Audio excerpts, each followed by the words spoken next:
everybody. But I hope everyone's doing good and it's good to see y'all. Hi. So, quick housekeeping here. You still have time to enter to win the giveaway. The contest is going till Wednesday night, 11:30 Pacific Standard Time. So you have up until Wednesday at 11:30 to enter to win. You just go to my previous video, make a comment, any comment. Hey, while you're there, if you want to join our book club, watch the video, see if any of the books are interesting to you. I've narrowed it down to 2 books. The 2 books are Poisoner's Handbook and Helter Skelter. I did put a poll up on Twitter for you guys to vote because it was really close. Like, technically the Poisoner's Handbook won, but I don't know, it was close. So I thought, well, you know, September's still a little ways away. We have some time. But I don't want to give it too much time, because if you want to like try to get it from the library or, you know, try to procure a copy, I want to give you time to do that. So gotta get it moving. So the poll will be up for another 24 hours. If anything changes, I'll let you know. But as of right now, it's looking like it's going to be the Poisoner's Handbook. So anyways, but don't count your chickens yet. We'll see. Anything can happen. And we've got a name for our book club, Better Read Than Dead. I made the executive decision. I just decided I love that title. I think it's perfect. It's adorable. I really loved Pebbles Publishing. I have to admit, that was really cute too. But I really liked Better Read Than Dead. That was really good. Good job, guys. You were some creative people out there. So, anyways, if you want to be involved in the book club, follow the hashtag on Twitter. I don't know how to follow a hashtag. I know how to do it on Instagram, but I don't know how to do it on Twitter. But I will use the hashtag Better Read Than Dead for anything involving the book club. So if there's any announcements, or if you have anything you want to add, or if there's anything you want to check up on, just hashtag Better Read Than Dead, and I'll check the hashtag myself as well.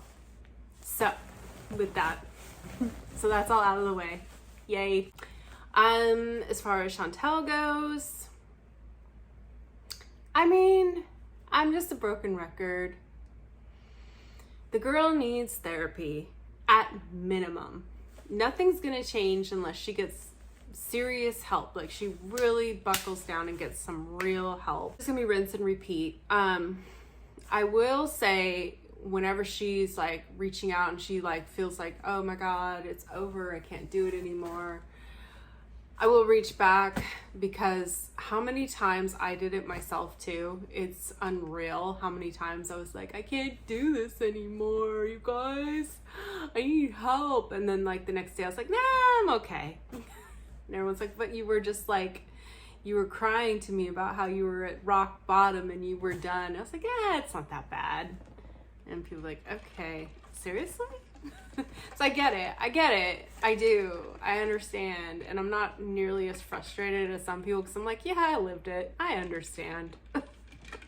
You're not done. Whatever. I'm not going to make you done.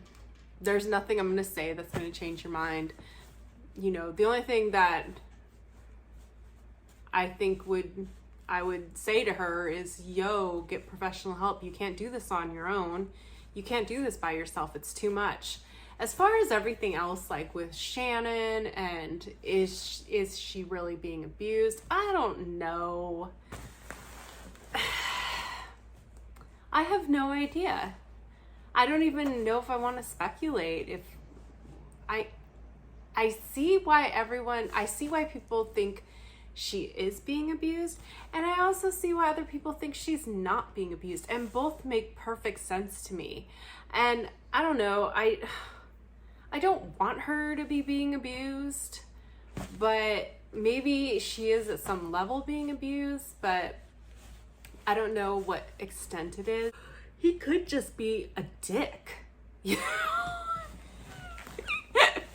He might just be a total dickwad. You know what I'm saying? Like, he's just a douche. I mean, shit. He's already gunning for that crown. Dickwad, king of the dicks. that's you. Congratulations.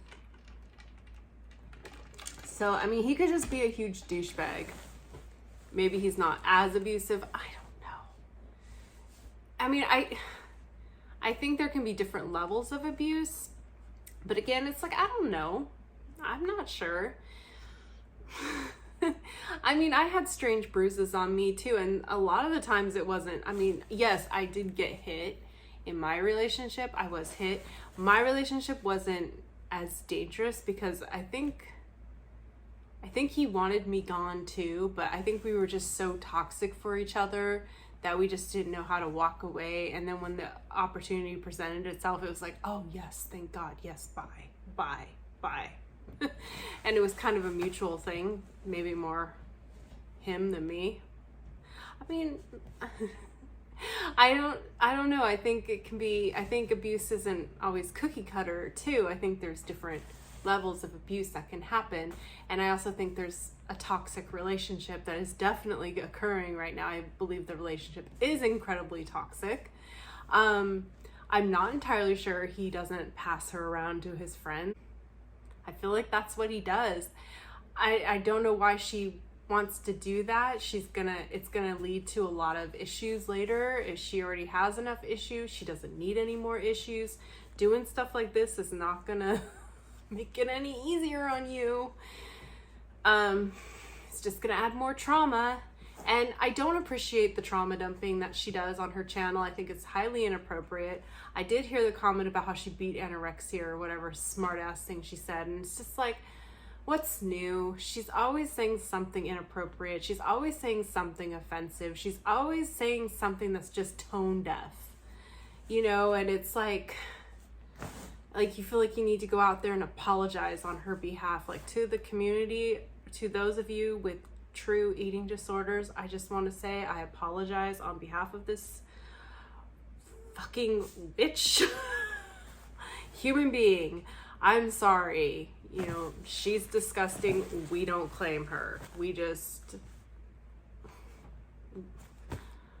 I just can't believe that she does the things she does and she gets away with it. At this point, I'm shocked at how much she gets away with, and I see other channels like getting demonetized for like 2 seconds of music. You know what I'm saying? Like, okay, I see where your priorities are, Twitter, or I see where your priorities are, YouTube. Or do I see where your priorities are? I'm not sure. I'm confused. What are your priorities, YouTube? What are they? So, you know, I think the thing, if I could give you any advice going forward, is just expect to be constantly frustrated by her. She's gonna say one thing and do another, and it doesn't necessarily mean that she doesn't mean it when she says it. It's just there's some situations where it's easier to say this than others. Like when you're really freaking high, it's so easy to say I need to stop because you're high. You're feeling, you know, you're super high. You're getting you're feeling a little bad. I need to stop, but you know, I'm high. And then when you're like not high, you're like, oh shit, I need to get high. So, I don't know, try to, I mean, I'm not trying to control how you react to situations. Like, don't think I am. I'm just trying to offer advice. If you're like sitting around, I'm so frustrated. You know, I guess the easiest piece of advice is don't watch, but like, I'm not going to tell you not to watch. Like, do what you want to do. You're a grown ass person. Do what you want. But if it really is upsetting you that much, then maybe it's time to like ask yourself, hey, is this really good for me? Is this really healthy? Should I really be participating in this? And that's the decision you have to make on your own. We can't make that decision for you. But you do have to take care of yourself, and you do have to recognize your own limits and your own boundaries and respect those, and just come on over to our book club. I am pushing the book club, you guys. I'm sorry. It's just shameless book club. That's what I want my channel to be about. I don't know. That and God damn it, I will try to get her sober, but I seriously doubt I will ever succeed. But I will try. I'll give it a good go. It's a fun project. It's my little side hustle, getting Chantal sober. So far, I have not succeeded in any shape or form, but you know, I'm not going to give up. Neither should you. But like I said, she's just going to constantly do it. And I think if you're prepared for it too, like it takes away the sting a little. I don't know what to say. I don't, like I said, I'm not trying to control how you react to her. I'm not at all. Like, if you want to be angry, be angry. Like, dude, totally you're right. No shame or blame in being pissed off at her. Like, I get pissed off at her. Like, when I heard what she said about the anorexic thing, I was like, yeah, fuck, dude. God, that is so insensitive. That's just such a, and for someone who's so body positive, like, be body positive. Like, lift up people with anorexia. Be like, hey girl, you're beautiful. You don't need to do this. I don't know. I just, body positive my ass. like, dude, she's horrible. She's called other people, she's called every reactor. She's had something to say about their weight. For someone who's so body positive, she's had so much to say about their weight. And I just think that's disgusting. Like, you're not your weight. You're so much more than that. Like, I don't care about her weight. The only thing I care about is her health. Like, I don't care how much she weighs. I don't care what she looks like in her underwear. That's not what bothers me about the situation. What bothers me is her lack of self-awareness while she does these things. Because she can't, her skin is so thin that if she puts herself out there like that, it's just gonna backfire on her and she's gonna be the one who's pissed off. And if she gets her channel taken down, then how's she gonna make a living? That's my concern with the whole situation. I'm not like lining up to want to see everything of Chantal. Like, it's not why I'm here. But if someone else wants to, I don't care. There's something for everyone. Everyone has a kink. That's cool. But, I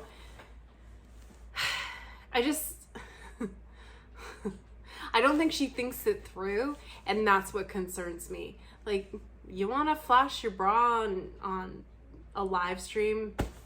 You're a grown-ass person last time I checked.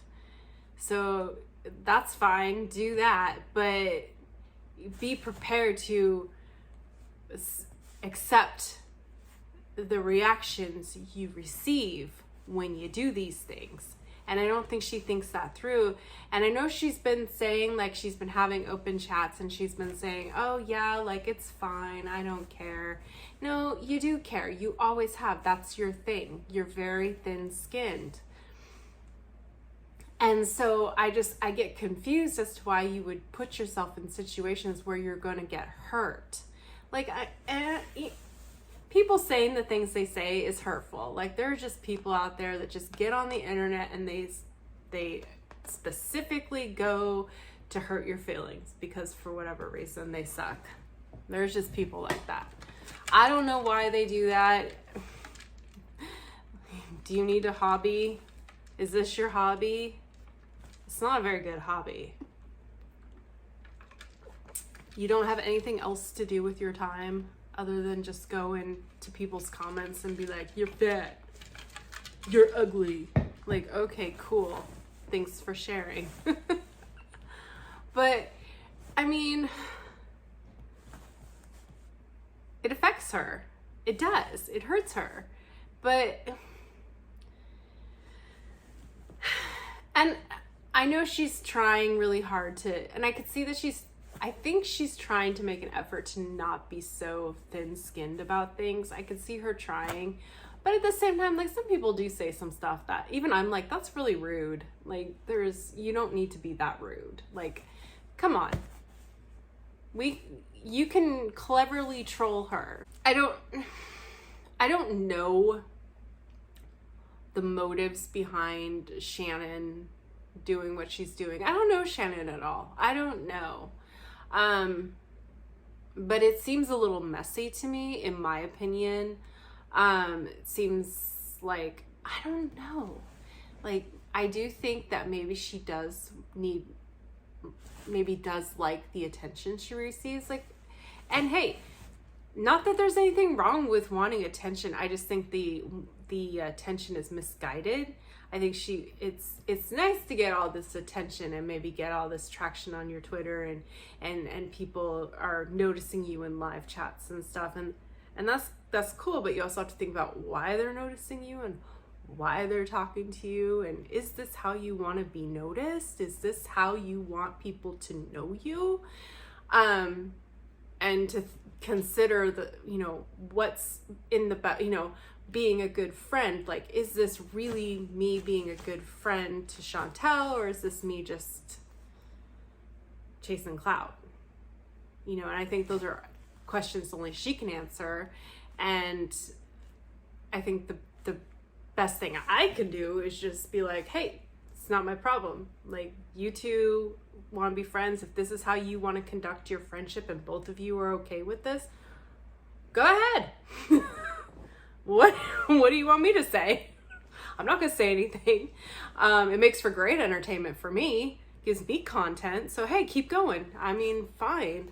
But I wouldn't personally, I wouldn't want someone like Shannon who would air out everything. And also, I wouldn't want a friend like Chantal, to be honest. Like, she's not someone I would trust with anything. She'd be one of those people that I would just have like superficial conversations with. I would never tell her anything super deep and super personal, or things that really, the really nitty gritty stuff about me. She would never know any of that. Like, and she'd probably be that person. Like, we've all had that friend, okay? We've all had that friend. I've had this friend. I always invite her.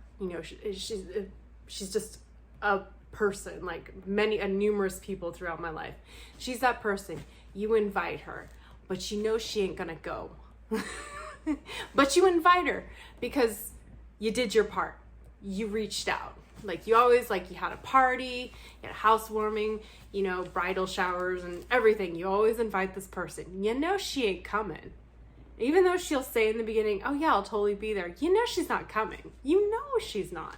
And when she like, hey, let's get dinner, you're like, okay, sure. But you make backup plans because you know she's going to cancel. I mean, that's Chantal to me. Chantal's that person to me. She's that person where she'd be like, hey, you want to go hang out on New Year's? I'd be like, yeah, sure, that sounds like fun. But I'd make backup plans. So when my friend calls and says, hey, I'm not going to make it, I'd be like, okay, that's fine. I got backup plans. And I probably would let that person know at some point, like, hey, just so you know, I always make backup plans because I know you're going to cancel. You might want to take a look at that. Just thought you should know. Just being a good friend. Do you really want to, and I've had conversations with people like, do you want to be friends with me? Like, do you want to hang out with me? Like, am I somebody you want to be around? Or is there something going on? Like, is there something you want to talk about? And usually it's not about me. I find that it's hardly ever about me. It's always about them, like social anxieties and stuff like that. It's just, or just not being organized enough, not, spreading themselves too thin. It never really is about me. And most people usually are like, yeah, I'm sorry, I haven't been a good friend to you. Yeah, that sucks that you always make backup plans. I've had friends be like, and then they try to make an effort, and either they will or they're not. And then you kind of fizzle out and it's like, okay, I just talked to you on Facebook. So I feel like that's Chantal. And I feel like she's going to just do this to Shannon. Now, I don't know what kind of friendship Shannon requires from Chantal. I don't know what expectations Shannon has for Chantal. I don't know how deep their friendship is. I don't know. That's between them, honestly. But, I know Chantal's already canceled on going to Montreal with Shannon. And I know she talks about going to Montreal, and I know she's just going to keep canceling. And I don't know if that's something that's going to bother Shannon in the future, but, just a heads up, hey, maybe have that conversation now rather than later when you get resentful, or, you know, do what I do and just always have backup plans and just always throw them on the guest list to be considerate of their feelings. Like, especially with friends I have that truly have serious social anxiety, I put them on the list just to make them feel included. And I always like, I know you don't want it. I know you don't like doing these things, but I don't want you to feel left out either. And usually people really appreciate that. And if you want to come, we're here for you. We're here to support you if you want to try it. But if you don't, it's fine. I totally get it. You know, I do have friends with major social anxiety, and I get it. Like, I understand. I having panic disorder, like, I get it. I totally get it. So I don't know if that's what Chantal's battling. Like, that's between her and a doctor. If she does have those problems, then she does need to address it with a medical professional. And if she's not going to do that, then this is what you're going to get from that person. If that person's not willing to get help, then this is what you get. So that kind of sucks. And I do feel bad for her in that sense, like for Shannon. Like, I know what it's like to have a friend who means well but doesn't follow through. It kind of sucks. But hopefully she has other friends that she can hang out with and stuff. So I don't know. I always try to I try to be honest, but I also try to be kind about it. I don't know, because I don't know her. I don't want to sit here and be like, and she's blah, blah, blah, blah, blah. I don't know. I mean, I will say, like, the conversation you had on her live stream, that was hella messy. I don't think you should have done that. I think that was a little, maybe not. You know, maybe have a private conversation with your friend about that stuff. Don't be doing that on a live stream. If she was sitting across from me, I would have said that to her face. Like, I have no problem saying that to her because I don't think that was appropriate. But that's my personal opinion. Maybe that's how they do their business. Which, okay. If that's how you conduct your business between each other and you both are like, yeah, that's fine, I don't care. Okay. So, I don't know. It's not that deep to me right now because I'm like, I can't take anything she says seriously. And I know when she reaches out, I will reach back, and it might piss you off that I do that. I will always do that. It's just who I am. Like, when I see them in that moment and I'm like, oh, you're high as fuck, but you really want help. Okay. Well, let me plant a seed. Hey, you okay? You all right? You doing okay? Do you want to talk about it? What's going on? You need to get some help. What are you going to do tomorrow? I think you should, like, you know, get some rest, go to sleep. And then maybe make some phone calls in the morning. You should really do this. And she'll be like, yeah, I totally am. And I'm like, in the back of my head, I'm like, no, you're not. But I'm gonna, and everyone else is like watching me like, what the fuck? But like, listen, I know. But you get you in that moment, you got to take it. Because you never know. That might be the moment. I don't know. I mean... I have an abundance of patience for this shit. Like, I've seen people try to get sober for like, shit, I know people have been trying to get sober as long as I've been sober. You know what I mean? Like, I know people who have tried to get sober for as long as I have been sober. And I still love those people. Like, they're great. I love them. They just struggle. There's a disconnect somewhere. I don't know what the disconnect is. That's for them to figure out. But all I do is just like keep cheerleading for them. You know, I'm like, you got this, you can do this, yay. Oh. Okay, yeah, yay, you can do, oh shit. And then sometimes you're like cheering for a while. You're like, yay, oh my God, oh my God, oh my God, maybe this is it. Oh, no. I mean, I've done this like, so, I don't know, it doesn't bother me. It is what it is. It's hard to get sober. I get it. All of us in sobriety, we know how hard it is. Relapses suck. And she hasn't actually relapsed because she hasn't actually stopped. So when they're like, how much sobriety you have? I'm like, 0. Because marijuana is legal. Yes, I get it. It's medicinal. It's from the earth, but it's still a mind-altering substance that you're not using under a supervision of a doctor, so it counts. Like, alcohol's legal too. So I don't know what your point is with that. But if you're sitting there doing bong rips, you're not sober. I'm pretty sure your doctor did not prescribe bong rips. Like, oh, take 2 bong rips by mouth every 4 to 6 hours as needed for stress.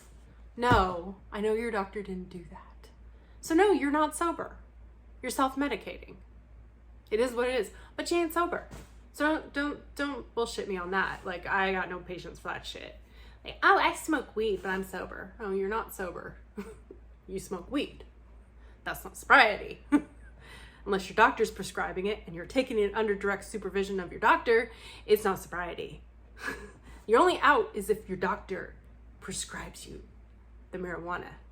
And I mean, like, I don't know, who's to say, like, if I had cancer and I was going under chemo, I don't know, I probably would be looking into medical marijuana myself, because I'm not down with throwing up all the time. I'm gonna do what I have to do to get through shit.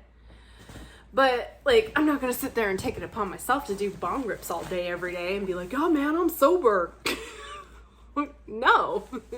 No. I mean, it would be like a whole new territory that I'd have to chart. I wouldn't want to have to chart that territory. But if that's something that's going to happen, then I'm definitely going to speak to a physician about, you know, options I have available with combating nausea with medical marijuana. I've known people in the program who've done it, so I'm not saying that I'm against marijuana. I'm just against saying when you're doing bong rips on live stream and you're telling us you're sober, I call bullshit. You're not. That's not sobriety. It's just not. You don't got cancer, so I don't know what. No. Mm-mm. Oh, you're using it for your depression and stuff? Then where's your doctor that's helping you with the depression and stuff? Oh, you don't have one. Okay, then no. So you don't actually know if this is helping you or not. Like, let's be real about it. Yes, weed is great. It's got a lot of positive things about it. I voted for it to become legal. I believe that decriminalizing marijuana was a very smart decision. I don't regret that decision, but I'm not going to go out and smoke marijuana just because I voted for it. You know what I'm saying? That I don't really want to. You know, I really don't. I watch her smoke weed and get high all day, and I'm like, yeah, no, I don't miss that. Not really. I mean, the body high is kind of fun. And sometimes when I have like a really bad headache and I see her like high as a kite, I'm like, I'm a little jealous. But then I take Tylenol and I'm like, okay, that'll do. What was that? Someone light off fireworks? Is there a Seahawks game going on that I don't know about? Oh my God, you guys. So, this is the catch-up part of life. So we're done talking about Chantal because I've said plenty. Y'all, I don't like the sport. I just don't. I've tried. You guys, I've tried. I've gone to many Sunday footballs and hung out and watched football, and I'm just like, okay. No. If you like it, that's cool. Like, hey, no problem. But anyways, so I don't know how you guys are in other places, but anytime there's like a touchdown or they win a game or I don't know, they get the ball, Pete Carroll takes a dump, I don't know, they gotta light off fireworks.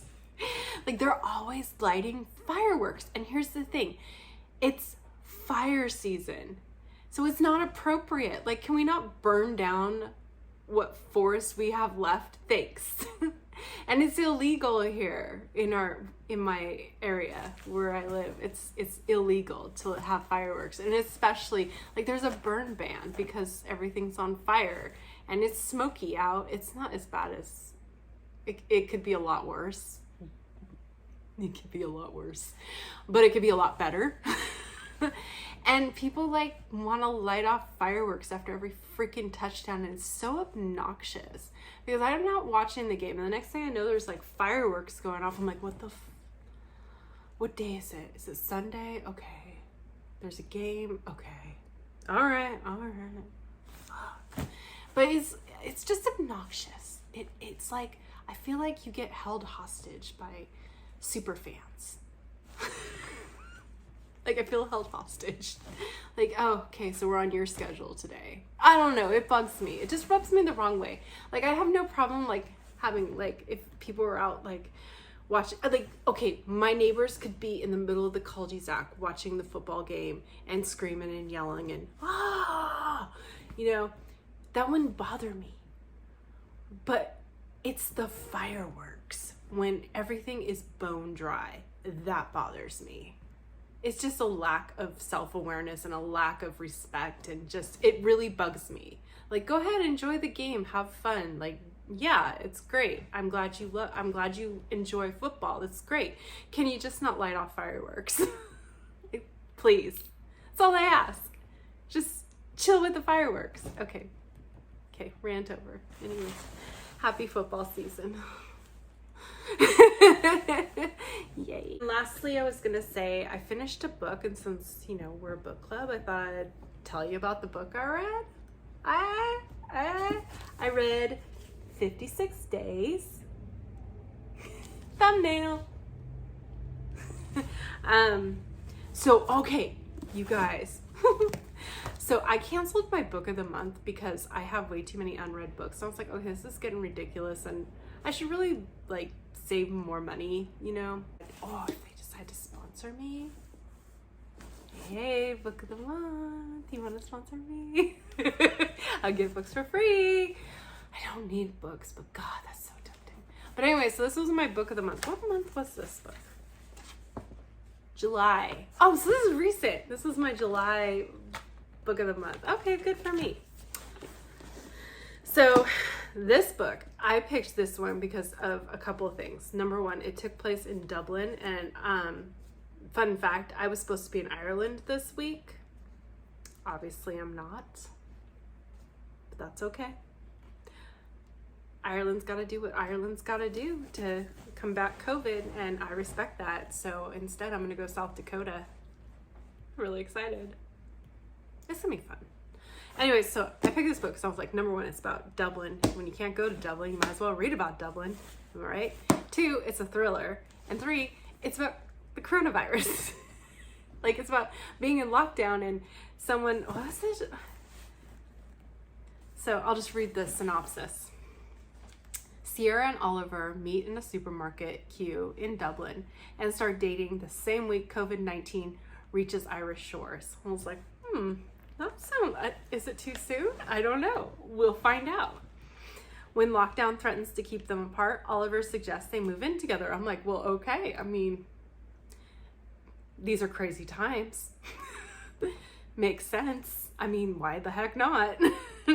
Sierra sees a unique opportunity for a relationship to flourish without scrutiny of family and friends. Oliver sees a chance to hide who and what he really is.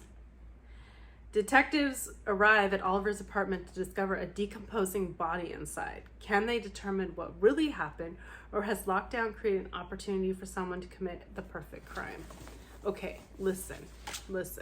Some of you, you may not be ready for COVID books yet, and trigger warning, COVID. I'm not trying to make fun of trigger warnings. No, seriously, trigger warning. COVID. This might trigger some people. Okay? Like, it's been a hell of a year, okay? A year and some change. So listen, I wasn't sure how I would feel about this, but I was like, it sounds kind of fun. I don't know. It's in Dublin. I didn't love it. I liked it. I liked the plot twist, which I don't want to tell you what the plot twist is, because you got to find out for yourself if you want to. But I don't know. Like, check it out for yourself. See how you feel about it. It's got pretty good reviews. It's doing pretty decent. And I think this is like her first book. She's an Irish crime novel. Oh no, she's written books before. And I read the afterword, which I'd never read, to be honest, author's note. And I liked like what she had to say about writing this book. I found that more interesting. Like, I would definitely, just because of that alone, like, I would check out other books by this author, also because she's Irish, and so I was supposed to be in Ireland, and that didn't happen. And anyways, it's fine. It's fine. I was supposed to go to Northern Ireland, so check this out. So this is I'll tell you my trip. I was gonna go to Ireland, and then I watched the show Dairy Girls, which is on Netflix, and if you haven't seen it, you need to see it.